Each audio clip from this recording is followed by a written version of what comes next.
वीर्यस्य च वक्षसि यस्यास्ते हृदये संवित् तं नृसिंहमहं भजे।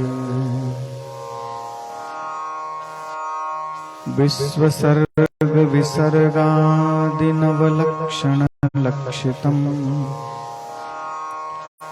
श्रीकृष्णाख्यं परं धाम जगद्धाम नमामि तत्।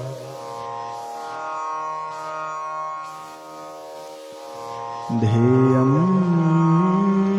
सदा परिभवघ्नमभीष्टदोहम्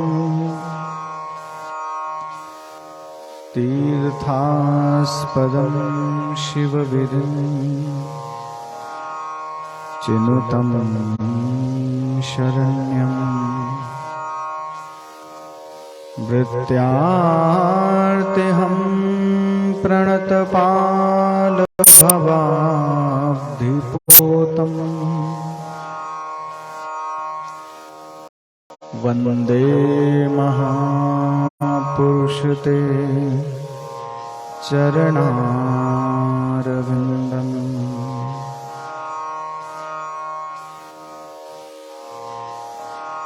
वन्दे महापुरुषते चरणारविन्दम्।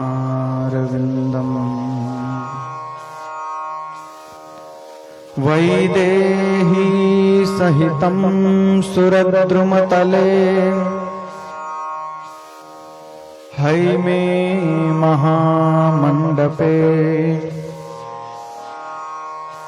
मध्ये पुष्पकमासने मणिमये वीरासने संस्थितम्। अग्रे वाचयति प्रभञ्जनसुते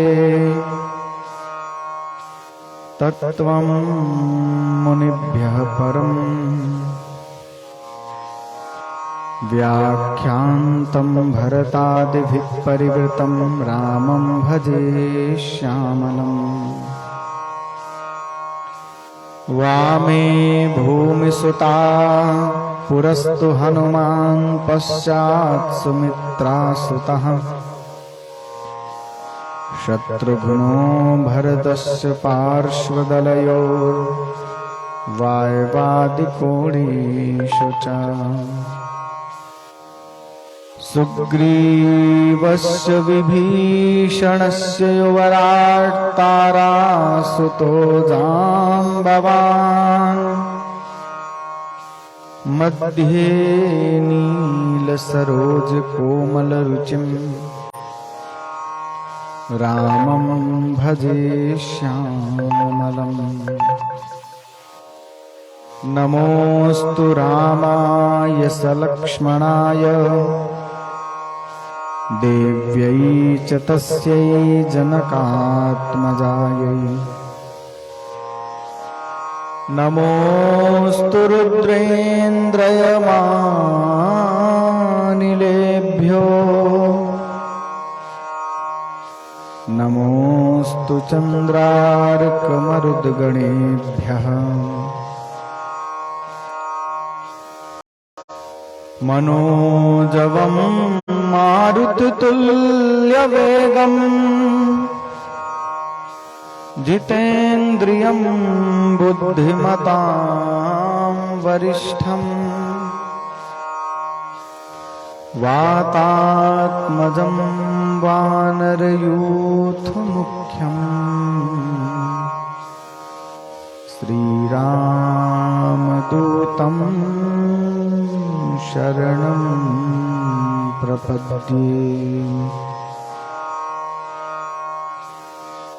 कूजन्तं राम रामेति मधुरं मधुराक्षरम्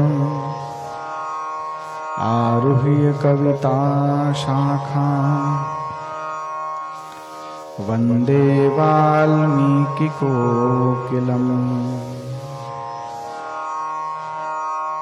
मनोजवं मारुततुल्यवेगं जितेन्द्रियं बुद्धिमतां वरिष्ठं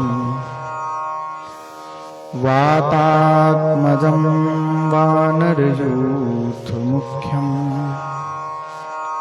श्रीरामदूतं शरणं प्रपद्ये। भक्तिभक्त भगवन्त गुरु चतुरनाम वपुएक, इनके पद वंदन किए नाशत विघ्न अनेक। श्री लक्ष्मीनाथ समारंभा नाथ यामुन मध्यमा, अस्मदाचार्य पर्यन्ता वन्दे गुरु परम्परा। यो नित्यमच्युत पदाम्बुजयुग्मरुक्मा, व्यामोहतस्तदितराणि तृणाय मेने। अस्मद्गुरोर्भगवतोऽस्य दयैकसिन्धो, रामानुजस्य चरणौ शरणं प्रपद्ये। कमलनयनमेवं यस्य वाणी सुरम्या, गुरुवर मम श्रेष्ठो ज्ञानदाता प्रदाता। नगर गृह गुहायां यस्य वासो यथेष्टम्, प्रणमति जनरेशो तं गुरुं ज्ञानवन्तम्। बोलिए भक्तवत्सल भगवान की। श्री सियावर रामचंद्र की। श्री हनुमान जी महाराज की।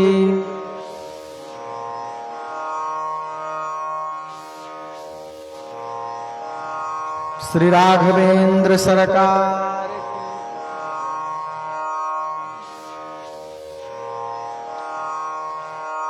श्रीमद् वाल्मीकि रामायण जी की।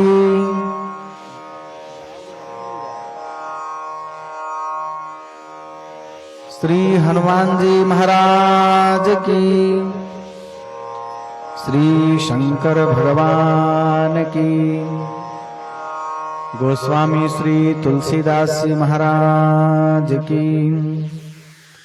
श्री गंगा यमुना सरस्वती मैया की।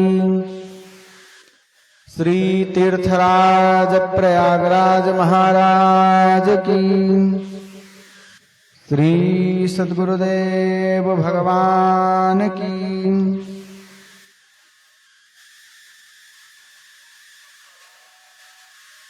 श्री तीर्थराज प्रयागराज महाराज की। जय जय श्री सीताराम।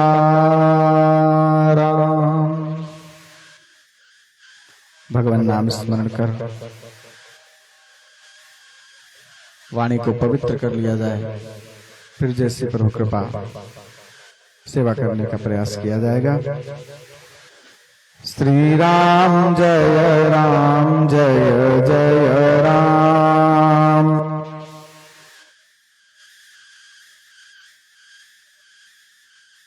श्री राम जय जय राम।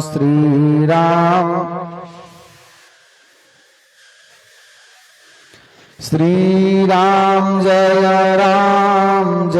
जय राम। श्री राम श्री राम जय जय राम श्री राम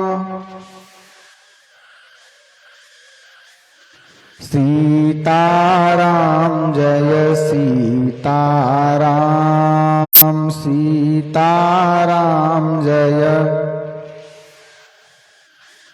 सीताराम जय सीताराम सीता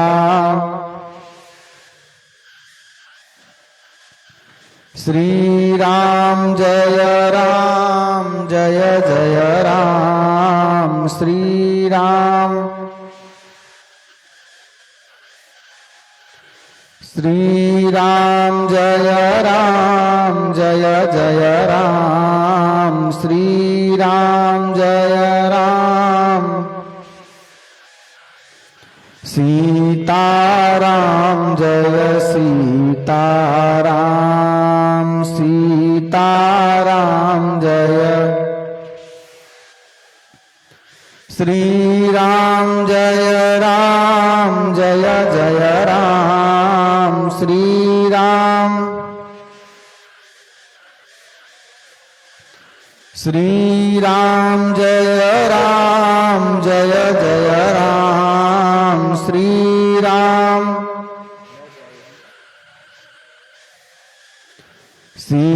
सीताराम जय सीताराम सीताराम जय सीताराम जय सीताराम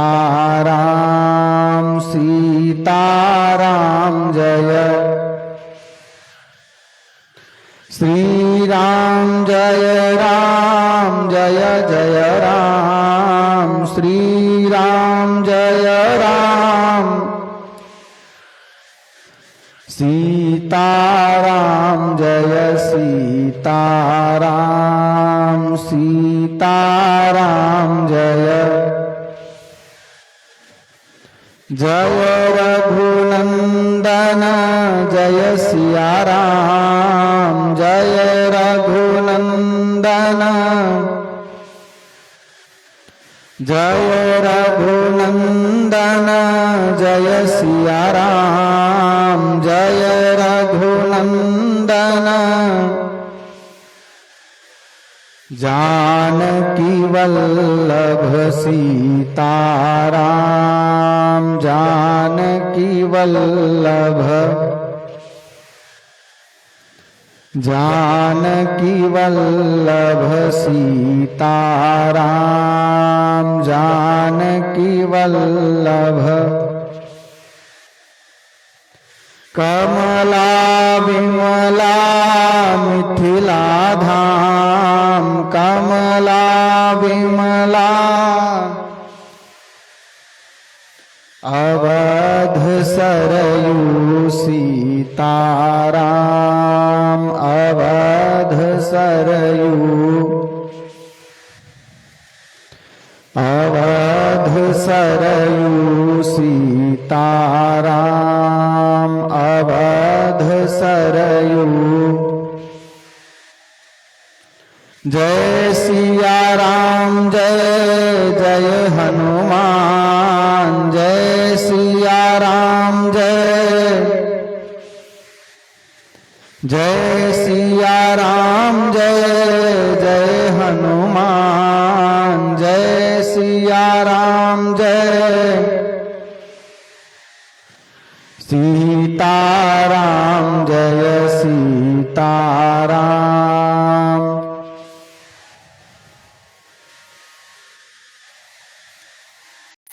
संकट मोचन कृपा निधान संकट मोचन संकट मोचन कृपा निधान संकट मोचन श्री राम जय जय राम श्री राम श्री राम जय जय राम, श्री राम जय राम, सीताराम जय सीताराम, सीताराम जय, सीताराम जय सीताराम, सीताराम जय। बोलिए सियावर रामचंद्र की जय जय श्री सीताराम। भक्तवांक्षा कल्पतरु भक्तवत्सल शरणागत वत्सल दीनबंधु दयासिंधु कृपासिंधु अकारण करुणावरुणालय निखिल हे प्रत्यनीक परात्पर परम प्रभु परमात्मा भगवान श्री राघवेंद्र सरकार की महती करुणा कृपा से हम सब मानव जीवन का सर्वोत्कृष्ट फल सत्संग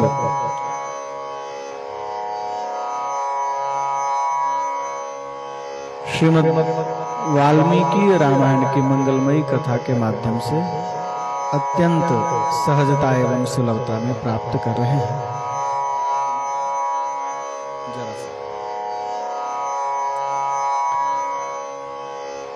हम सब ने कल के सत्र में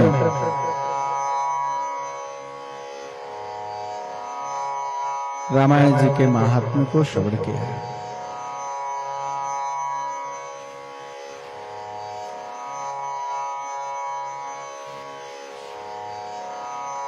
सोमदत्त नाम के ब्राह्मण जो शापवश राक्षस योनि को प्राप्त हो गए थे,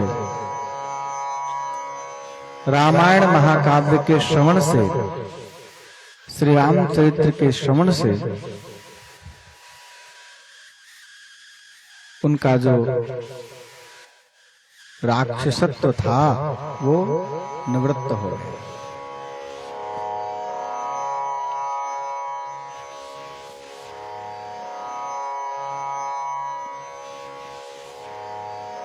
कल आपने सुना है करोड़ों जन्मों का जब पुण्य इकट्ठा होता है तब भगवान की कथा, श्री राम जी का चरित्र कहने और सुनने को प्राप्त होता है।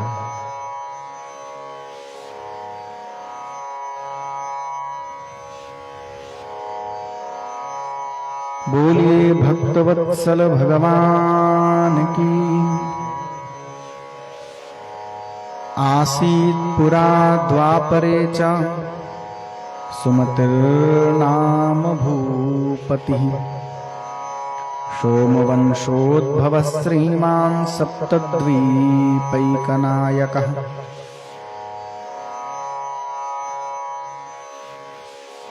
पूर्व काल में एक सुमति नाम के राजा थे, चंद्रवंशी राजा थे, और पूरी पृथ्वी पर एक क्षत्र उनका शासन था। निरंतर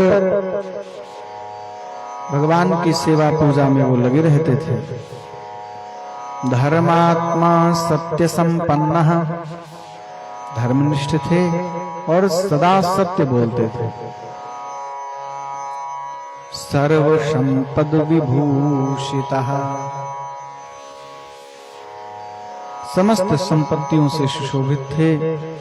सदा राम कथा सेवी, क्या विशेषण है उनका? भगवान की कथा निरंतर श्रवण करते हैं। राम पूजा परायणः, और भगवान श्री राम की ही आराधना में वो निरंतर लगे रहते थे। अच्छा, उनकी पत्नी थी सत्यवती। वह भी पतिव्रता थी और प्रेम से राम जी की कथा सुनती थी और पति के साथ ही भगवान श्री राम का विधिवत पूजन करती थी।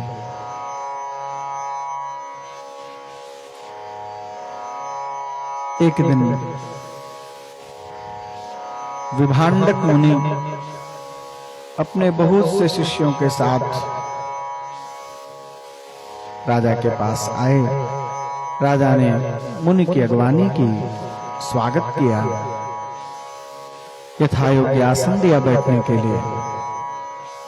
और जब आसन पर महर्षि विभांडक विराजमान हो गए तब कह रहे हैं, मौसम आज धन्य नहीं दूजा, आज मेरे जैसा कोई धन्य नहीं है।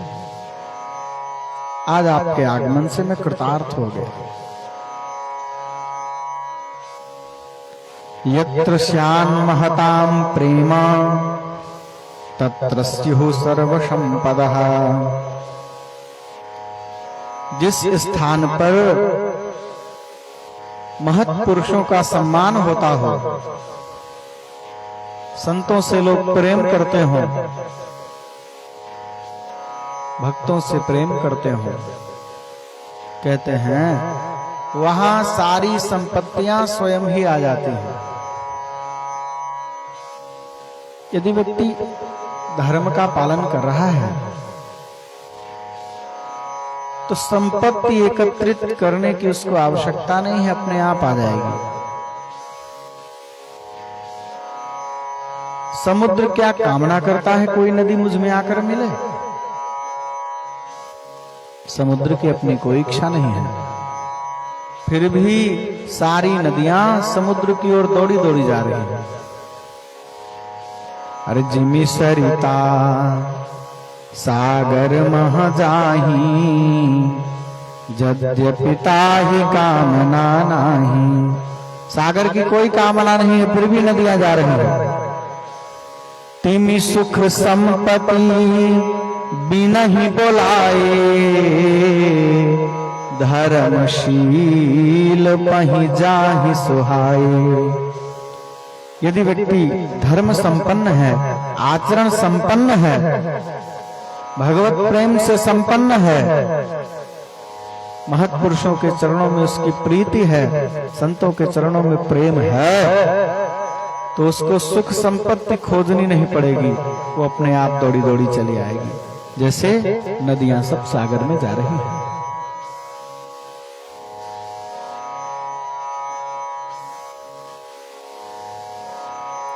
राजा कह रहे हैं, तत्र वृद्धिं गमिष्यन्ति श्रेयांस्यनुदिनं मुने, यत्र सन्तः प्रकुर्वन्ति महतीं करुणां प्रभो। आप जैसे संत, आप जैसे महात्मा जिसके ऊपर कृपा करते हैं, उसके पास किसी बात की कोई कमी नहीं रहती। सारे साधन उसके हाथ में रखे हुए हैं, किसी भी साधन के लिए उसे परेशान होने की आवश्यकता नहीं है। यदि आप कृपा कर देंगे तो समस्त साधन उसके लिए सहज हो जाएंगे, सुलभ हो जाएंगे। यहाँ तक कि अष्ट सिद्धियां और 9 निधियां भी आप जैसे संतों की कृपा से सहजता में प्राप्त हो जाती है।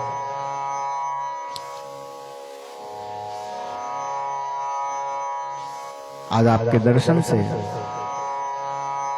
मैंने समस्त तीर्थों में स्नान करने का पुण्य प्राप्त कर लिया। चूंकि तीर्थी कुर्वन्ति तीर्थानि स्वान्तस्तेन गदावृतः, श्रीमद् भागवत जी में कहा गया है। संत तो तीर्थ को भी तीर्थत्व प्रदान करने वाले हैं।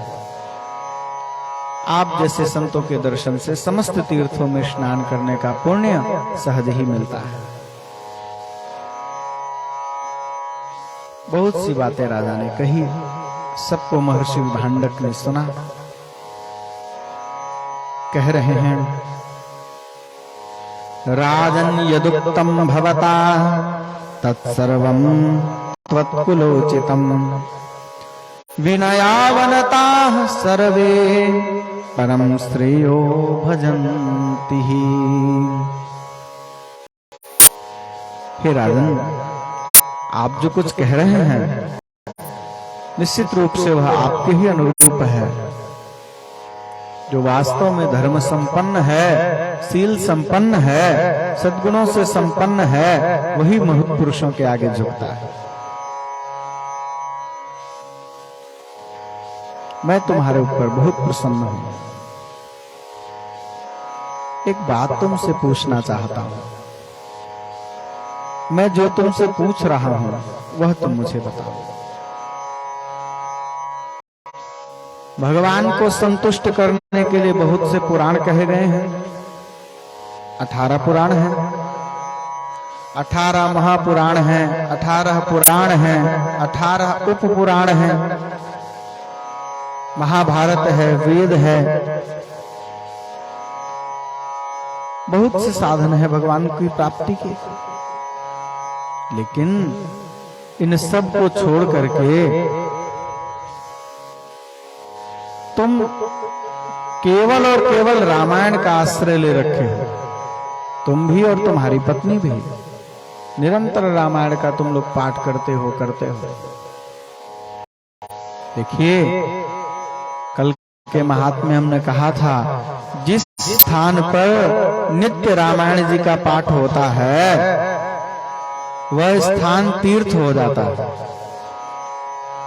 अपने घर को यदि तीर्थ बनाना चाहते हैं हम,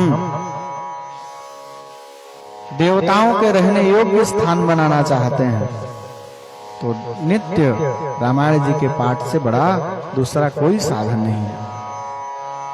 कैसी भी समस्या आपके जीवन में क्यों न होगी, यदि आप नित्य रामायण का पाठ कर रहे हैं, जिनको संस्कृत आती है वो श्रीमद् वाल्मीकि रामायण का पाठ कर सकते हैं, और मान लीजिए संस्कृत का बोध नहीं है तो आप श्री रामचरितमानस का भी पाठ कर सकते हैं।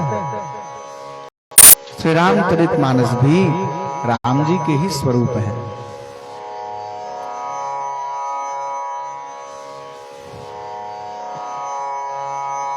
अहमासं पुरा शूद्रो मालतिर्नाम सप्तमा कुमार्ग निरतो नित्यं सर्वलोकाहिते रतः। राजा कह रहे हैं, भगवान आपने पूछा है तो मैं आपको बता रहा हूं। पूर्व जन्म में मैं मालती नाम का शूद्र था। कोई भी काम ठीक नहीं करता था, सदा कुमार्ग पर ही मैं चलता था, और निरंतर किसी का हित चिंतन तो मैंने कभी किया ही नहीं। सर्वलोका हिते रतः, सबके अहित का ही मैं चिंतन करता था। कोई भी ऐसा बुरा काम नहीं था जो मैं न करता रहा हूं। धर्म से विमुख हो जाना, चोरी करना, देवताओं के द्रव्य का हरण कर लेना इत्यादि बड़े बड़े जो जघन्य पाप कहे गए हैं, गो हत्या, ब्राह्मण हत्या इत्यादि सब मैं करता था। ये सब करता हुआ मैं कुछ काल तक अपने घर पर रहा। फिर चूंकि ज्यादा पाप करने लगा तो घर वालों ने भी मुझे घर से निकाल दिया। मैं वन में चला गया। वन में मैं हिंसा करके अपना जीवन बिताने लगा। मृगमांसासनम नित्यम तथा मार्ग विरोध कृत, एकाकी दुख बहुलो न्यावसम निर्जने वने। प्रतिदिन मैं मृगों को मारता था, उनका मांस खाता था। इतना ही नहीं, आने जाने का जो मार्ग होता था वन में, उन मार्गों पर कांटे डाल देता था ताकि कोई आए तो उसको चुभ जाए। मैं रहने लगा वहीं। एक दिन की बात है, दैव की ऐसी इच्छा तुलसी जस भवितव्यता तैसे मिले सहाय, आप नावे ताहि पर ताहि तहां लई जाए। जो घटना जब घटनी होती है भैया, वो सहज घटती है, उसके मार्ग बन जाते हैं।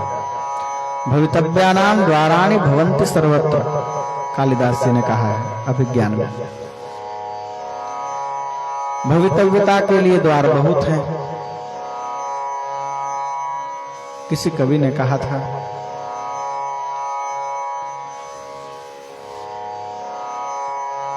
सोने का मृग नहीं होता, असंभवम हे मृगस्य जन्म तथापि रामं लुलुभे मृगाया। सोने का मृग नहीं होता, छोटा बच्चा भी इस बात को जानता है, फिर भी राम जी मृग के पीछे पीछे भाग रहे हैं। क्यों भाग रहे हैं? असंभवम हेम मृगस्य जन्म तथापि रामं लुलुभे मृगाया। प्रायः समापन्न विपत्ति काले धियोऽपि पुंसा मलिनी भवन्ति। देखिए, जब विपत्ति का समय आना होता है तो वैसी बुद्धि बन जाती है, और जब विपत्ति से निकलने का समय आना होता है तो फिर बुद्धि उसी प्रकार परिवर्तित हो जाती है। आज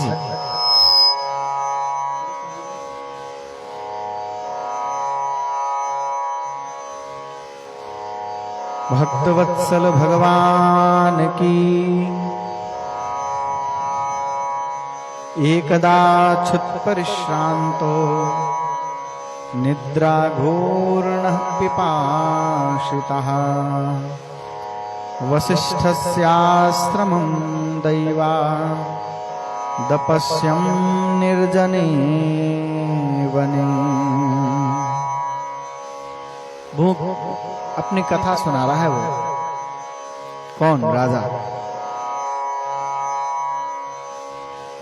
एक दिन मैं भूख प्यास से व्याकुल था, बिल्कुल थका हुआ था, निद्रा से भी परेशान था, निर्जन वन में आया। दैव योग से मेरी दृष्टि वशिष्ठ जी के आश्रम पर पड़ गई।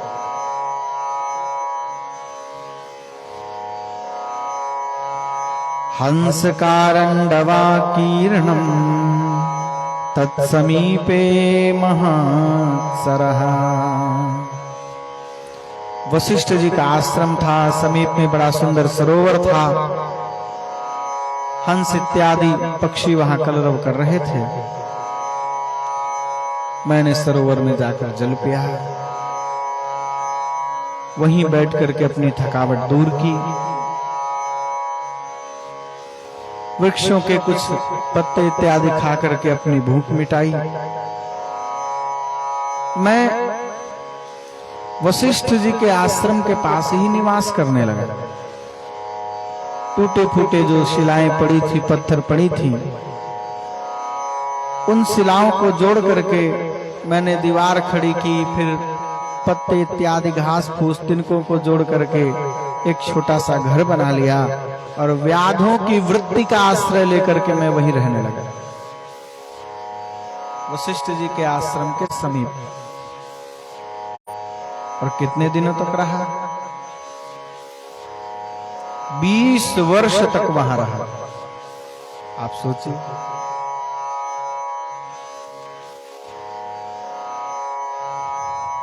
अथेयमागता साध्वी विंध्य देश समुद्भवा निषाद कुल संभूता नामना कालीति विश्रुता।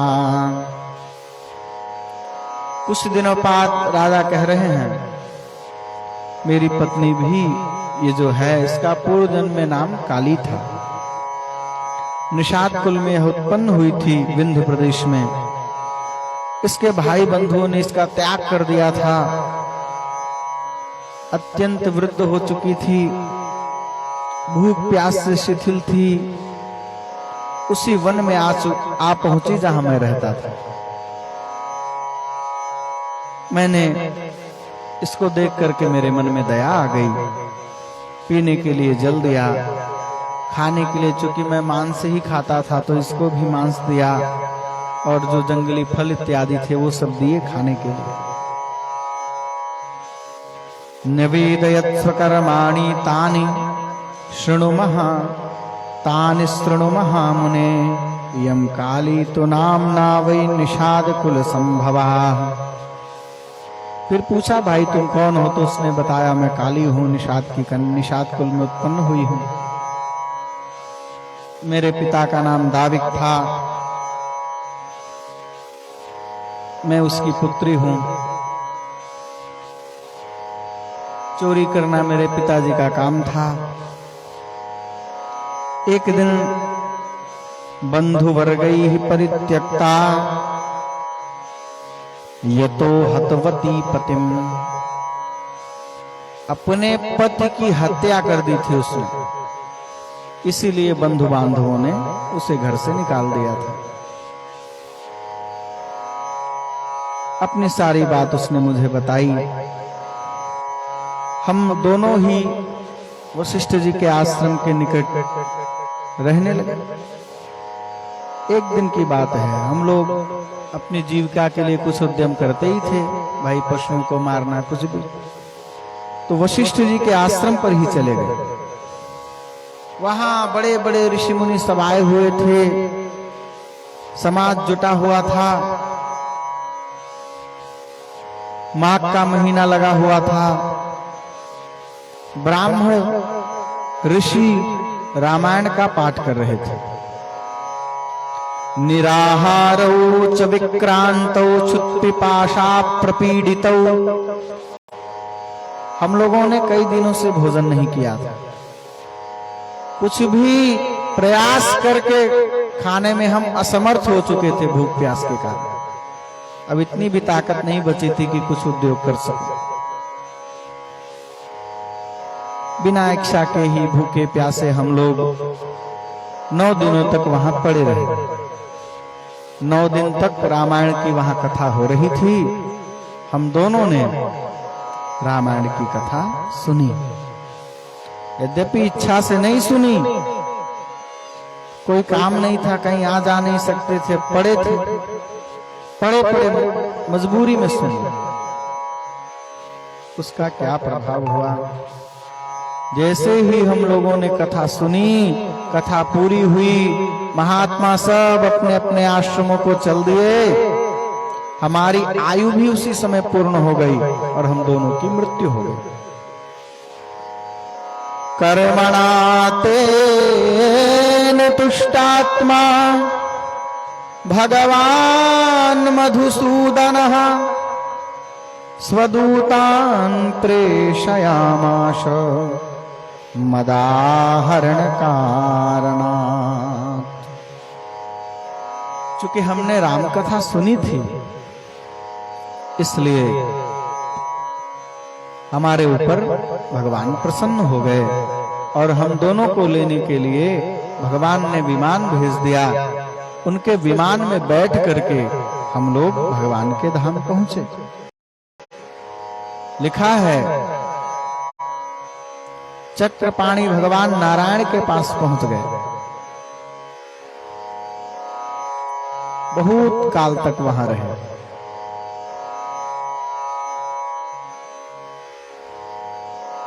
रहने के बाद तरह तरह के भोगों को भोगा। लिखा है कितने समय रहा। युग कोटि सहस्राणि युग कोटि शतानि च, सहस्र कोटि 1000 करोड़ युगों तक भगवान श्री राम के धाम में निवास किया।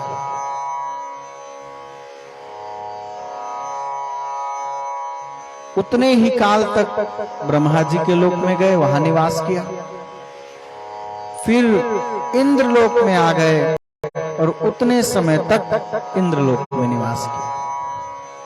अच्छा, इन लोगों का लोक बदल क्यों रहा भैया? हम लोग तो कहते हैं एक बार जो भगवान के यहाँ पहुंच गया तो फिर लौटना नहीं होगा। यहाँ कह रहे हैं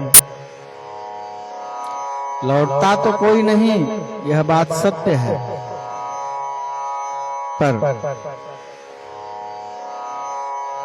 चूंकि इन्होंने अनिच्छा से भगवान की कथा सुनी थी, इच्छा थी नहीं कथा सुनने की। वो तो अब पड़ोसी के यहाँ कथा हो रही है तो क्या करें, बगल में पड़ोसी का घर है, माइक कितने बड़े बड़े लगे हैं, अब आवाज जाबे करेगी। कान में रुई लगा ले तो भले, नहीं लगाएगा तब तो आवाज जाएगी, तो मजबूरी में सुन लिए। इसलिए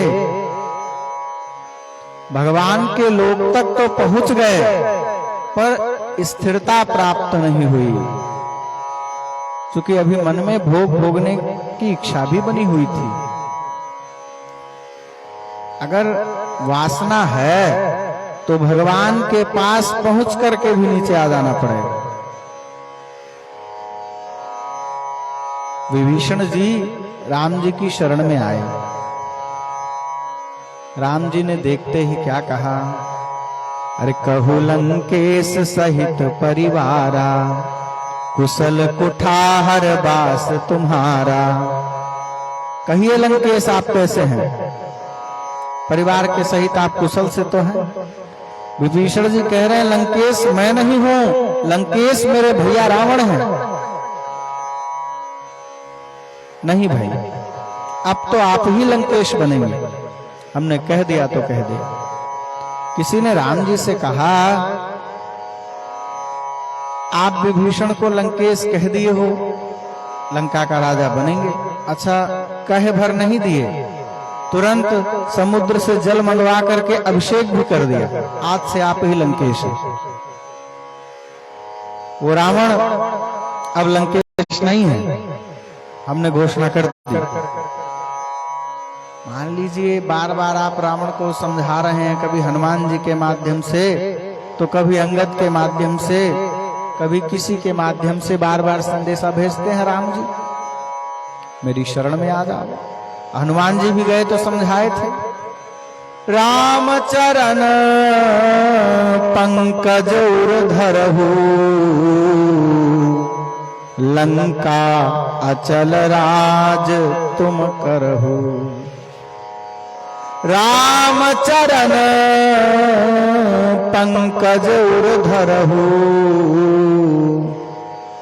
लंका अचल राज तुम करहु। राम जी की शरणागति में चले जाओ, प्रेम से लंका का राज्य करो। हनुमान जी ने भी समझाया, अंगद भी समझा रहे थे, भाई राम जी की शरणागति ले लो। तो मान लीजिए कि रावण आपकी शरण में आ ही गया, तो आप क्या करेंगे उस समय, फिर कैसे काम लेंगे? राम जी ने उत्तर दिया, मान लो रावण मेरी शरण में आ गया तो मैं भरत से कहूंगा, मुझे भरत पर पूरा विश्वास है, भरत तुम अयोध्या छोड़ करके वन में चले आओ। मैं रावण को अवधेश बना दूंगा, अयोध्या का राजा, लेकिन अब लंका के राजा तो विभीषण ही रहेंगे।